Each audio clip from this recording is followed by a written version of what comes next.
بسم اللہ الرحمن الرحیم۔ اے اللہ پاک، ہماری جو زندگی گزر گئی ہے اس پر ہم تیرا شکر ادا کرتے ہیں، اپنے گناہوں کی معافی مانگتے ہیں۔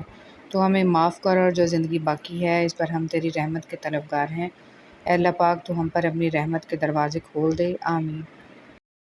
آسمانوں میں مقبولیت اور قبولیت کے ضابطے الگ ہوتے ہیں، اکثر زمین والوں کے ستائے ہوئے آسمان والے کے لاڈلے ہوتے ہیں۔ اللہ بہتر کرے گا، یہ وہ الفاظ ہیں جن سے انسان کی آدھی پریشانی ختم ہو جاتی ہے۔ سفید پوشوں کا بھی دھیان رہے، مسکین وہ نہیں جو ایک دو لقموں کے لیے در در پھرتا ہے، بلکہ مسکین تو وہ ہے کہ جس کے پاس ضروریات پوری کرنے جتنا مال نہیں، مگر سوال کرنے سے اسے شرم آتی ہے اور وہ لوگوں سے چمٹ کر نہیں مانگتا۔ ایمان، اے ایمان والو، اللہ کی اطاعت کرو اور رسول کی اطاعت کرو اور اپنے اعمال کو برباد نہ کرو۔ خلیفہ مامون رشید کا قول ہے، ایسے فائدے سے بچ جو دوسروں کا نقصان کرے۔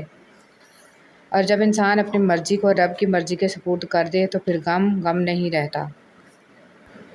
رسول صلی اللہ علیہ وسلم نے فرمایا، جس شخص میں 3 باتیں پائی جائیں گی وہ ان کے ذریعے سے ایمان کی حلاوت پا لے گا، جسے اللہ اور اس کے رسول باقی ہر کسی سے بڑھ کر محبوب ہوں۔ جس کسی سے بھی محبت کرے اللہ ہی کے لیے کرے۔ اللہ نے جب اسے کفر سے بچا لیا ہے تو دوبارہ کفر کی طرف پلٹنے سے وہ اس طرح نفرت کرے جیسے اس بات سے نفرت کرتا ہے کہ اسے آگ میں ڈال دیا جائے۔ وضو کے پانی کے ساتھ گناہوں کا جھڑنا۔ رسول صلی اللہ علیہ وسلم نے ارشاد فرمایا، جو شخص اچھی طرح وضو کرے تو اس کے گناہ بدن سے نکل جاتے ہیں، یہاں تک کہ ناخنوں کے نیچے سے بھی نکل جاتے ہیں۔ رسول صلی اللہ علیہ وسلم نے فرمایا، باب جنت کا درمیانی دروازہ ہے، چاہے تم اس دروازے کو ضائع کر دو یا اس کی حفاظت کرو۔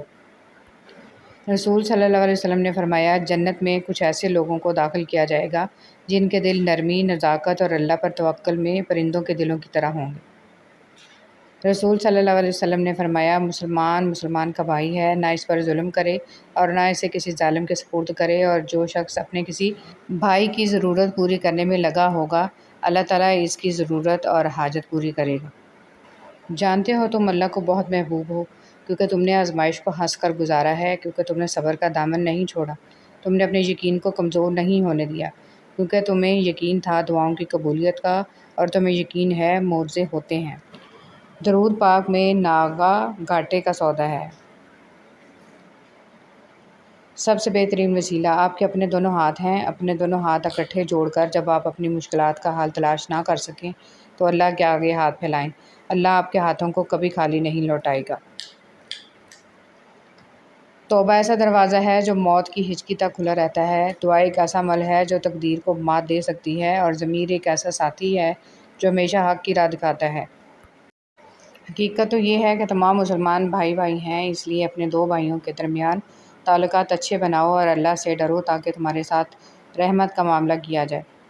تم کہتے ہو زندگی تنگ پڑ گئی ہے، زندگی میں سکون نہیں ہے، رات کو دیر تک نیند نہیں آتی، اس جیسی ہزار باتیں، مگر جواب صرف ایک، جان لو اللہ کے ذکر سے ہی دلوں کو سکون ملتا ہے۔ بیٹیاں جہنم سے بچانے والی۔ امام خرائطی رحمۃ اللہ علیہ فرماتے ہیں کہ سیدنا عبداللہ بن مسعود رضی اللہ تعالیٰ عنہ کی چھوٹی بیٹی دوڑتے ہوئے ان کے پاس آئی تو اٹھا کے گلے لگا کر بوسہ دیتے ہوئے کہنے لگے، خوش آمدید اے عبداللہ کو جہنم کی آگ سے بچانے والی، خوش آمدید۔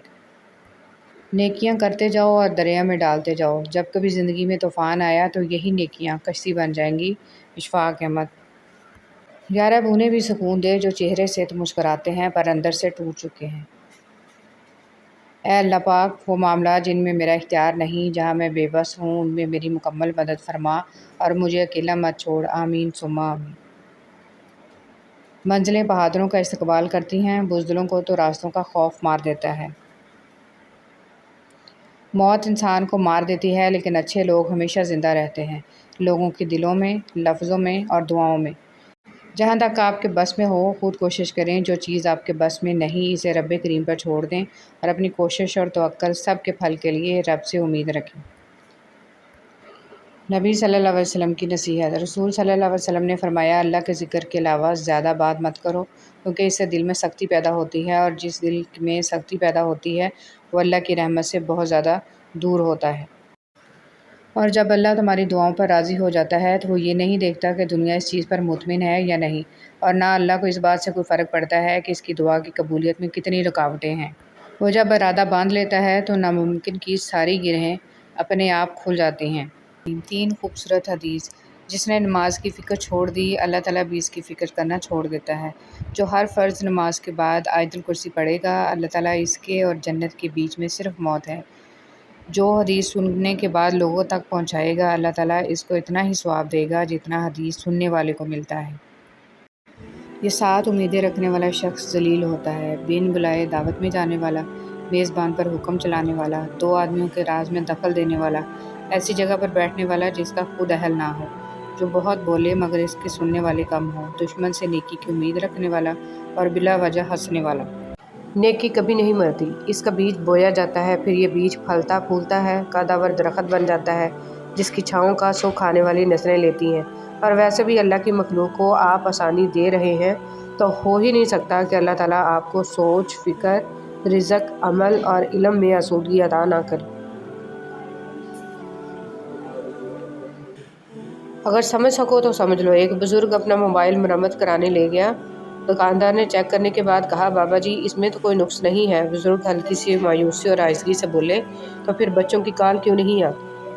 رسول صلی اللہ علیہ وسلم نے فرمایا ہر دن صبح 2 فرشتے اترتے ہیں، ان میں سے ایک دعا کرتے ہوئے کہتا ہے اے اللہ خرچ کرنے والے کو بہتر بدل عطا فرما، اور دوسرا التجا کرتا ہے اے اللہ جو خرچ نہ کرے اس کا مال تلف فرما دے۔